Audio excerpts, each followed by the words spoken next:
Hello and welcome to another edition of Cracking the Cryptic, where today we're going to present you with this extraordinary looking puzzle, courtesy of Jonas Gleim, the brilliant German puzzle constructor, and it's a star battle puzzle, so this is quite a popular puzzle on the channel. Now I'm going to leave you to just take a quick stare at this grid, see if you can see something rather beautiful about it, and I'm going to mention that yesterday we were really delighted to announce that our Sandwich Sudoku game is being released on Monday, and there's a promo video on the channel, so do check that out if you're interested in Sandwich Sudoku. We'd be we would really appreciate it if any of you would consider getting the app. We think it's a very good game indeed. We've spent months developing it, and we're getting a few questions about when the Android version is out. So on Monday, the desktop version and the iPhone version are coming out.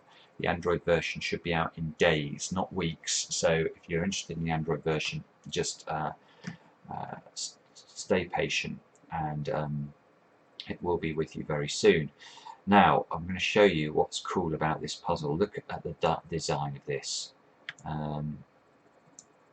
It's a clock face. I can't believe how clever this is, but there you go.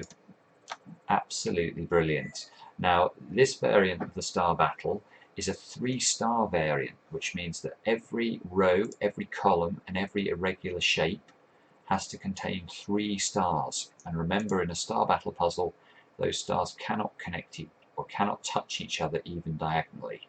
So I'm going to try and solve this for you now. I'd say that with some trepidation. Jonas's puzzles can be very, very hard.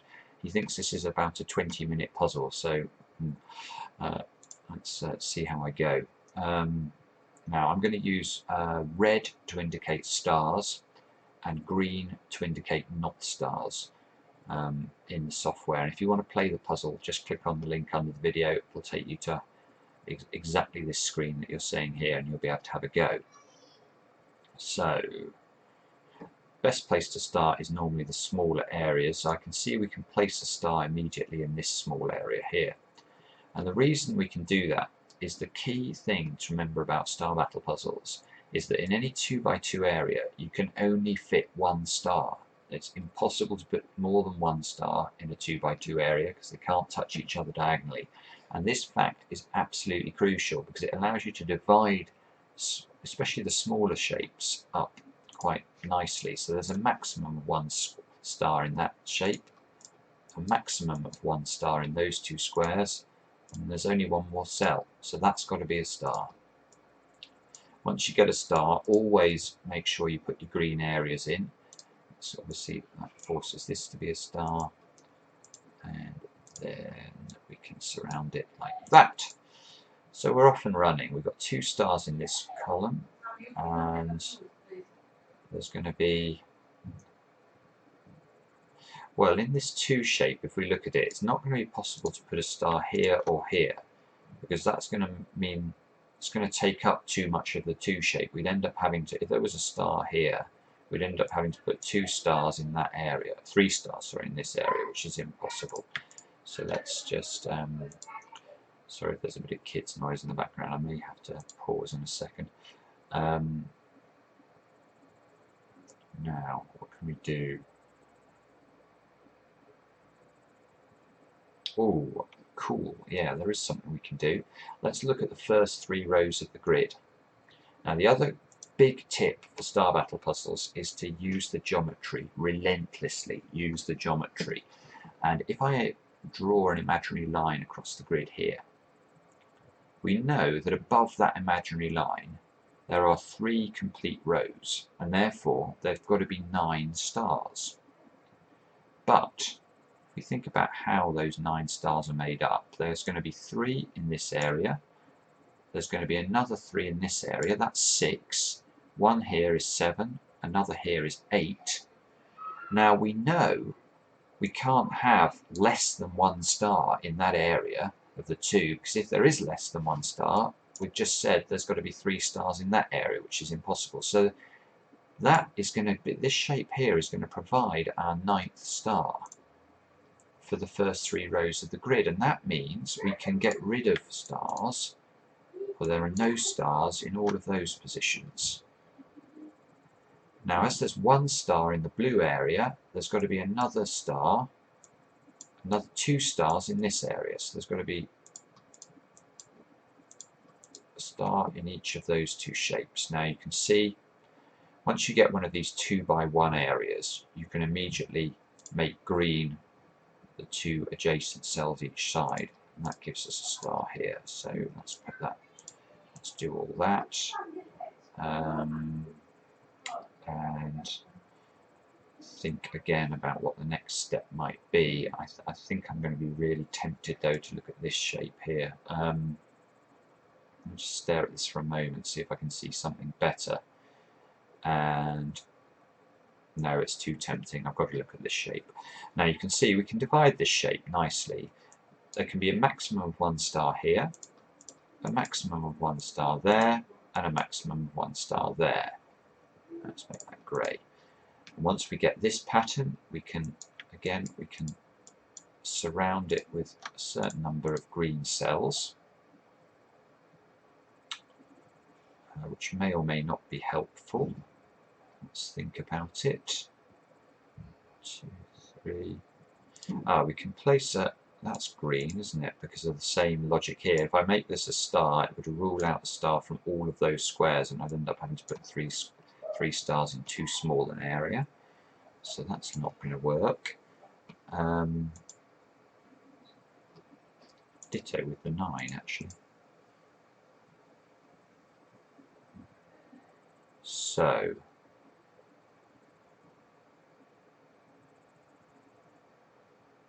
what is the next step? Ditto with the 3s. I wonder if this is deliberate or just a feature of the way the numbers geometry must work. 2, 3.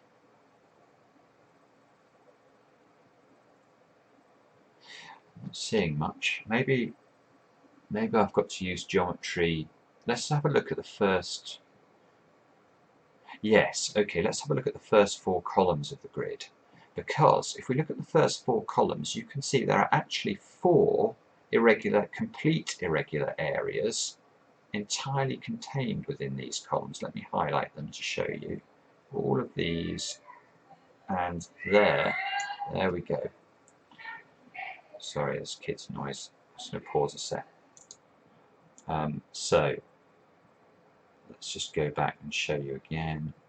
All of these squares here are all completely within the first 4 columns, and there are 4 complete areas. So we know that the 12 stars must be part of these yellow cells, and therefore there can't be stars in any of these other areas that stick into that position. Now, this is really clever, isn't it? Because now the elimination of the, or making these cells green has a pretty profound effect on this funny area in the middle, because now I still need to put 3 stars into this area, and they are going to have to be restricted to these 2 columns. And if we study these columns, I've got 3 stars in the yellow area, 4, 5, 6. Well, that's enough. There are only 6 stars in these 2 columns here, this one and this one. So this square can't possibly be a star. That would give us 7 stars in that column, or in those 2 columns. So once this is red, I get to eliminate all those. This becomes a star. Eliminate those, and this becomes a star. So all of a sudden we resolve this central area. Now that might be helpful, maybe. 6. It is actually, it's monumentally helpful, because now rather than looking at these 2 columns, I want to look at the central 3 columns of this puzzle. And if we look at these columns, this column, and this column, I know they contain 9 stars. Now, there's going to be 3 stars here. 4, 5, 6, 7. I still need 2 more stars. Where can I put them? Well, I know this blue area contains a maximum of 1 star, that's 8. So this square, this little square here, that must be the 9th star. And that means we can do that.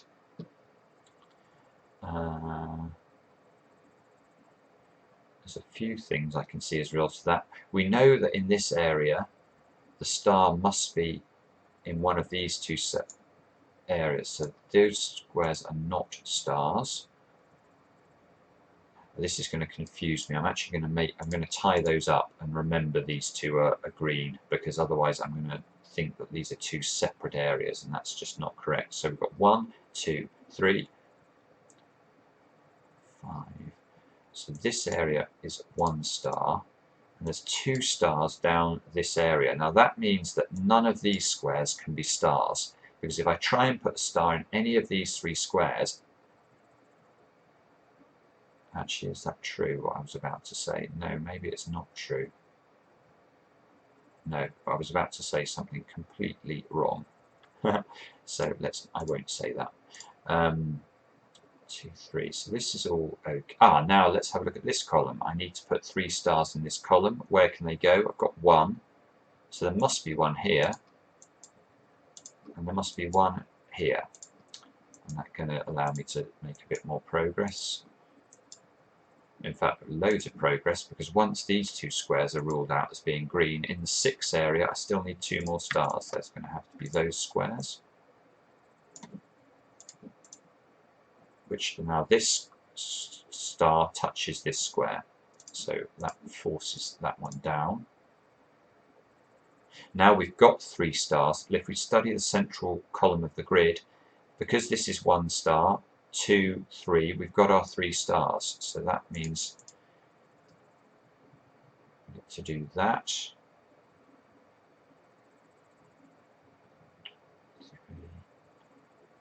And in this funny area here, I've managed to place, how many stars? Well, this isn't a star, I must remember that. So I've got 1, 2. So this area is 1 star.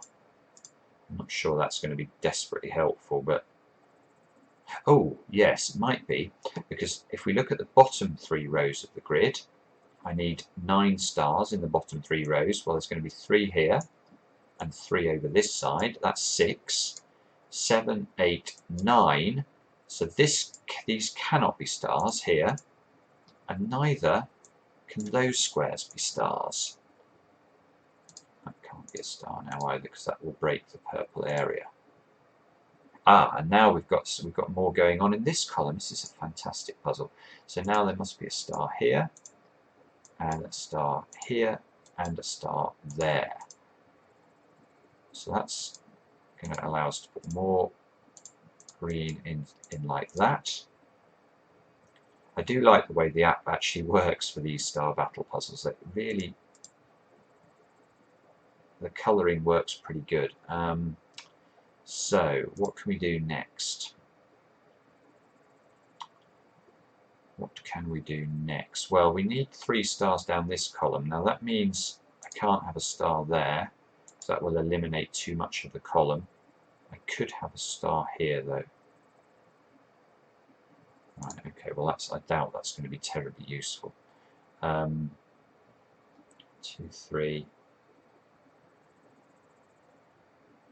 2, 3. 2. So what I'm doing at the moment is I'm counting the number of stars that I've sort of placed in each row, just to see whether that's going to help me. Oh, I'm going to have to just go for a moment and sort the children out. I'll be back in a minute. Right, I'm back. Sorry for the brief hiatus there. Now, I think I was looking over here. So,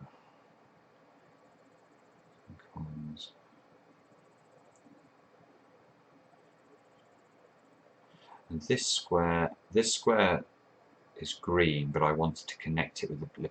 Okay, right, now, yes. So, let's have a look at this first row, because there is a restriction. We can actually work out which of this square and this square is a star. Because if this is a star, that completes row 1 of the grid. We'd have our 3 stars. This one, and one of these 2 squares would give us 3 stars, and that would mean we would have to highlight or make green all of those squares. But now this shape is broken because I can't put 3 stars into the remaining 7 cells. I can only put 2 stars into those cells. So that square is not a star. So we actually get to place a star here. And that means that's not a star, but this must be a star. Now we've got 3 stars in this row, so let's finish that off. And can we go any further than that?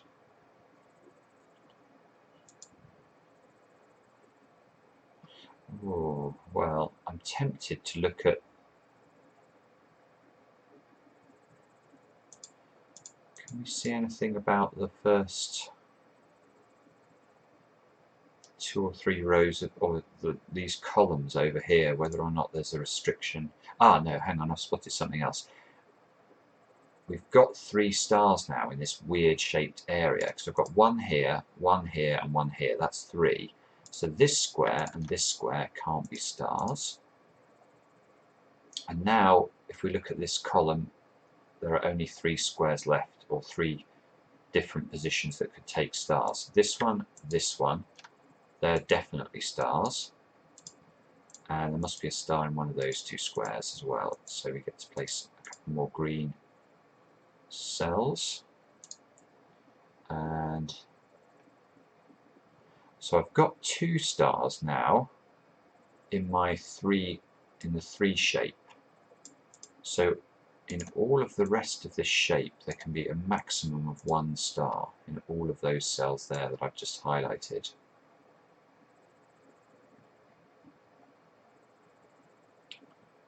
And just wondering if we can use that fact. So there are 2 stars in this area. 2.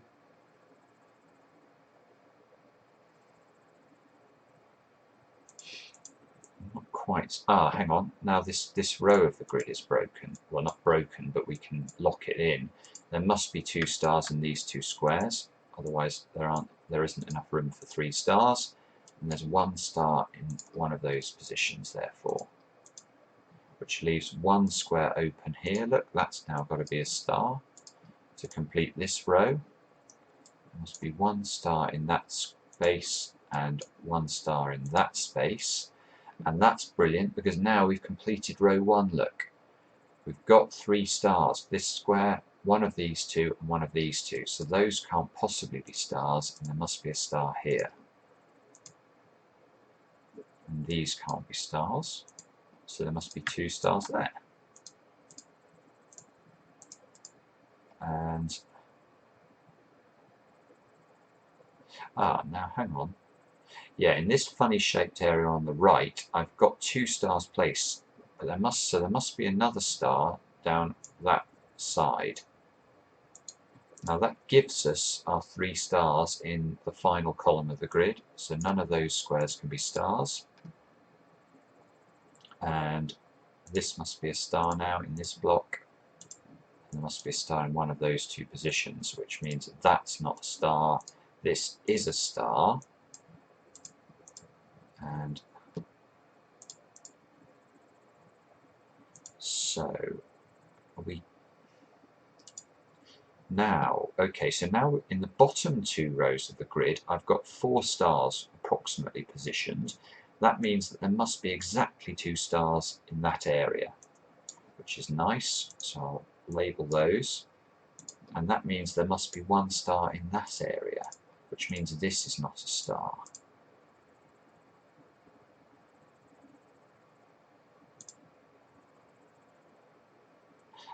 Now this star here actually sees that square, so that's a star, which means that's a star as well. Sorry, I should have spotted that before.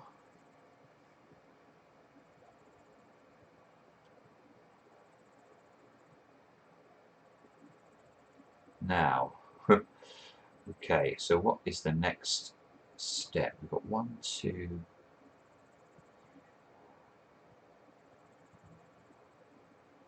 1, 2, 3, 4, 5. Oh, hang on. Oh no, Could have a star in any of those as well. That's not going to work. I was about to say something silly again. Well, this is getting quite complicated now.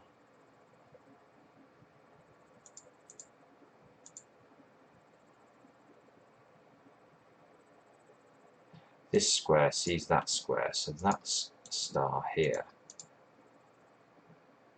Ooh, okay, now we can do a trick, can we? Let's have a look down column 1 of the grid. Now, there can't possibly be 2 stars now in that yellow area. Therefore, there is at least 1 star in those 2 positions. It could be 2 stars in those 2 positions, but there's at least 1.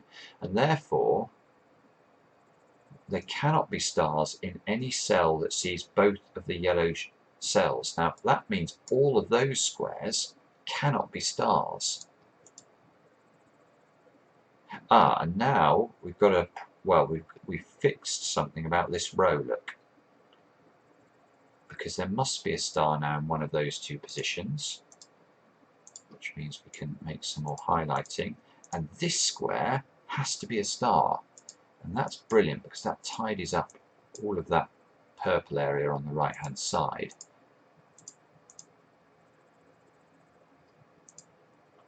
And in fact, we've got 3 stars in this column, I've just noticed, so I could have seen that before as well. Typical.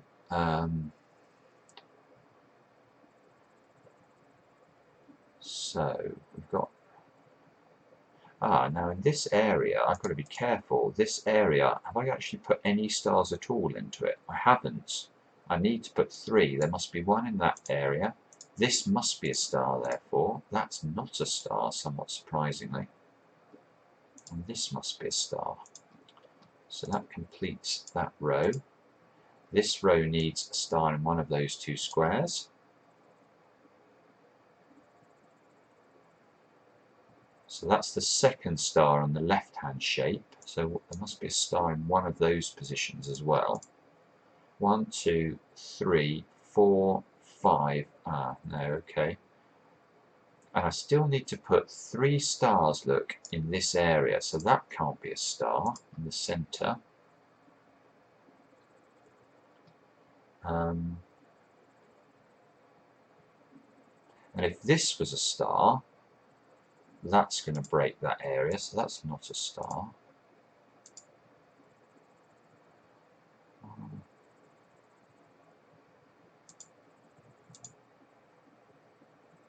I feel like I'm on the cusp of working this out now.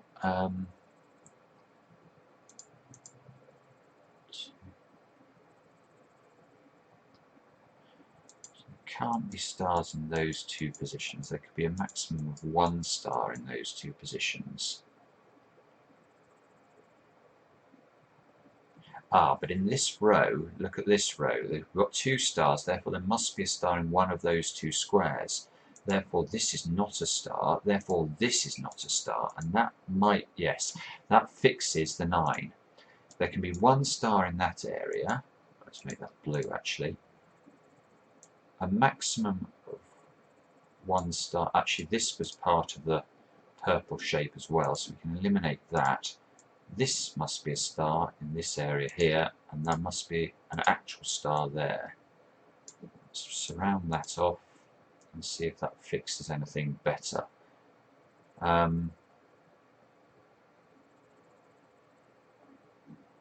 2 stars here.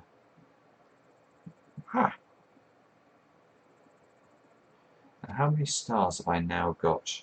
Yeah, okay, so now let's look at the first 2 columns of the grid. I've got 1, 2, 3, 4, 5, 6. These 2 squares therefore can't be stars because I need 6, so that means I get to place more star, another star here.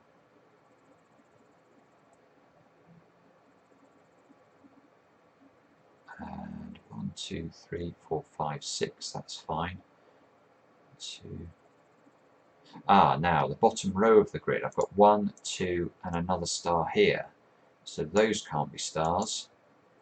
And neither can either of these be stars, which gives us our 3 stars in the penultimate row. I'm not sure how helpful that's going to be. I suppose it is in column 1. That eliminates these 2 squares, and finally we're on the right track probably, because that's going to resolve this one, which resolves this one. Lost in admiration how you come up with this sort of puzzle. It's just brilliant, isn't it? Hats off as usual to Jonas on coming up with something this gorgeous. So we're finally honing in, I think, because now in this column you can see I've already got my 3 stars, so that's a star, that's a star therefore, and hopefully we look down, we've got 3 stars in this column but only 2 in this one, so that's our final star should be there. Now I hope that's good, I hope that agrees with your solution, I hope you enjoyed the puzzle. If you did, do let us know in the comments, do give us a thumbs up, we really appreciate it, and we'll be back soon with another edition of Cracking the Cryptic.